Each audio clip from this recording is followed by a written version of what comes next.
ফের উত্তপ্ত বীরভূম। কাকরতলায় বালির বখরা নিয়ে মারামারি, বোমাবাজি, প্রকাশ্যে শাসক কোন দল। এক তৃণমূল কর্মীকে মারধরের অভিযোগ শাসক দলেরই অন্য গোষ্ঠীর বিরুদ্ধে। আহত তৃণমূল কর্মীর নাম শেখ নিয়ামুল। তৃণমূল কর্মীকে মারধরের অভিযোগ শেখ কালো গোষ্ঠীর বিরুদ্ধে। গুরুতর আহত অবস্থায় হাসপাতালে চিকিৎসাধীন শেখ নিয়ামুল। গোষ্ঠী কোন দল নয়, পুরনো শত্রুতার জের, এমনটা দাবি শাসক দলের। আমি আরেকবার ভাস্করের সঙ্গে কথা বলবো। এই কাকরতলা রীতিমতন এই বালির বখরা নিয়ে কয়েকদিন আগে এমন উত্তপ্ত হয়ে উঠেছিল, পরপর বোমাবাজির ঘটনা পর্যন্ত সামনে এসেছিল। অর্থাৎ সেই ঘটনারই কি কার্যত পুনরাবৃত্তি দেখা যাচ্ছে ভাস্কর? দেখো, একদমই এই বালির বখরা নিয়ে কিছুদিন আগে আমরা দেখেছি মারপিট, তার সঙ্গে বোমাবাজি, এবং আজকে আবার একটি ঘটনা ঘটেছে। এখানে বোমাবাজি বা কোনো ঝামেলা হয়নি, কিন্তু যেটা হয়েছে সেটা মারধরের ঘটনা ঘটেছে। এবং এখানে যাকে মারধর করা হয়েছে তিনি তৃণমূল কর্মী, এবং তার অভিযোগ হচ্ছে যে এলাকার দখল কার থাকবে, এই দুই গোষ্ঠীর মধ্যেই কিন্তু সংঘর্ষ হয়েছিল। এর আগে আমরা দেখেছি বালির বখরা নিয়ে দুই গোষ্ঠীর মধ্যে সংঘর্ষ হয়েছিল। একইভাবে এলাকার দখল কাদের হাতে থাকবে, সেই দুই গোষ্ঠীর মধ্যেই আজকে সংঘর্ষ। এবং এই ঘটনায় একজন আহত হয়েছে, তার নাম হচ্ছে নিয়ামুল শেখ। এই নিয়ামুল শেখ অভিযোগ হচ্ছে যখন বাস স্ট্যান্ড থেকে সে বাড়ি ফিরছিল, সেই সময় এই শেখ কালো গোষ্ঠী, অর্থাৎ তার যে অপোনেন্ট গোষ্ঠী রয়েছে, সেই গোষ্ঠীর লোকজন এই নিয়ামতকে ঘিরে ধরে এবং তারপর বাঁশ লাঠি দিয়ে প্রচন্ড মারধর করা হয় এবং তার কোমরে আঘাত লাগে। এই মুহূর্তে তাকে গুরুতর আহত অবস্থায় সিউড়ি সদর হাসপাতালে ভর্তি করা হয়েছে।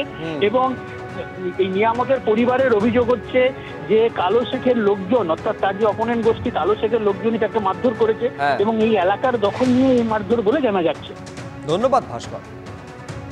সোমবার বার কাউন্সিলের তরফে কর্মবিরতির ডাক। রাজ্য জুড়ে বিভিন্ন জায়গায় প্রতিবাদ কর্মসূচির ডাক। আইনজীবীদের সংশোধনী বিল 2025-এর খসড়া বিল দেশের এই বিল পেশের বিরুদ্ধে প্রতিবাদ কর্মসূচি।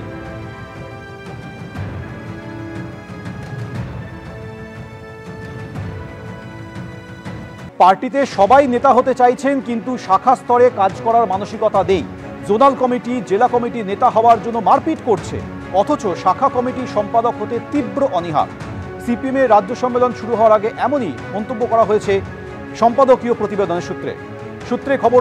কাল থেকে শুরু হচ্ছে সিপিএমের রাজ্য সম্মেলন, কিন্তু তার আগে জানা যাচ্ছে সিপিএমের সম্পাদকীয় প্রতিবেদনে একথা উল্লেখ করা হয়েছে। বিস্তারিত বলবেন প্রতিনিধি উজ্জ্বল মুখোপাধ্যায়।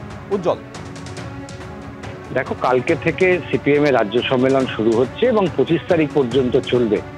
সিপিএম এর যে রাজনৈতিক প্রতিবেদন, যেটার উপরে আলোচনা হবে এই 3 দিন ধরে, সেটা কিন্তু অত্যন্ত গুরুত্বপূর্ণ সিপিএম এর কাছে। তার কারণ এই প্রতিবেদনের ওপরেই কিন্তু মূলত আলোচনার একটা দিক নির্দেশ হবে, এবং পাশাপাশি আগামী দিন সংগঠন কিভাবে এগোবে সেটারও ভিত্তি কিন্তু হবে এই সম্পাদকীয় প্রতিবেদন। সেখানে অনেকগুলো গুরুত্বপূর্ণ বিষয়কে সামনে রাখা হয়েছে। তার মধ্যে অত্যন্ত গুরুত্বপূর্ণ একটি বিষয় হচ্ছে, যেখানে বলা হচ্ছে যে এই মুহূর্তে সিপিএমকে যদি ঘুরে দাঁড়াতে হয়, তাহলে নিচুতলার সংগঠনকে আরো বেশি শক্তিশালী করতে হবে। কিন্তু বাস্তব ক্ষেত্রে দেখা যাচ্ছে পরপর যে সম্মেলনগুলো সিপিএম এর হয়েছে শাখা স্তর থেকে একেবারে জোনাল এবং জেলা পর্যন্ত, সেখানে জোনাল কমিটির সদস্য বা এরিয়া কমিটির সদস্য অথবা জেলা কমিটির সদস্য হওয়ার জন্য সিপিএম এর এক অংশের নেতৃত্বের মধ্যে যে চাহিদা, শাখা স্তরে কাজ করার কিন্তু সেই ধরনের মানুষ খুঁজে পাওয়া যাচ্ছে না। বিশেষ করে একজন শাখা সম্পাদক, যাকে একেবারে নিচু স্তরে দাঁড়িয়ে কাজ করতে হয়, সাধারণ মানুষের মধ্যে কাজ করতে হয়, সেই শাখা সম্পাদকের দায়িত্ব নেওয়ার ক্ষেত্রে একটা অনীহা কিন্তু দেখা যাচ্ছে, এমনটাই সম্পাদকীয় প্রতিবেদনে উল্লেখ করা হয়েছে। পাশাপাশি এই সম্পাদকীয় প্রতিবেদনে একথাও স্বীকার করা হয়েছে যে গত 2.5 বছরে, অর্থাৎ গত সম্মেলন থেকে এই সম্মেলন পর্যন্ত এই দীর্ঘ সময় প্রায় 25,000-এর মতন সদস্য তারা কিন্তু দলের সঙ্গে বিচ্ছিন্ন হয়েছেন। কিন্তু পাশাপাশি আবার 27 থেকে 28,000-এর মতন সদস্য তারা নতুন করে সিপিএম এর সঙ্গে যুক্ত হয়েছেন। অর্থাৎ আজকে সিপিএম এর এই সম্মেলনের মূল লক্ষ্য হচ্ছে শূন্যর গেরো কাটিয়ে একেবারে, অর্থাৎ কাল থেকে শুরু হওয়া সিপিএম এর রাজ্য সম্মেলন এই কারণে অত্যন্ত গুরুত্বপূর্ণ হতে চলেছে। তোমাকে ধন্যবাদ।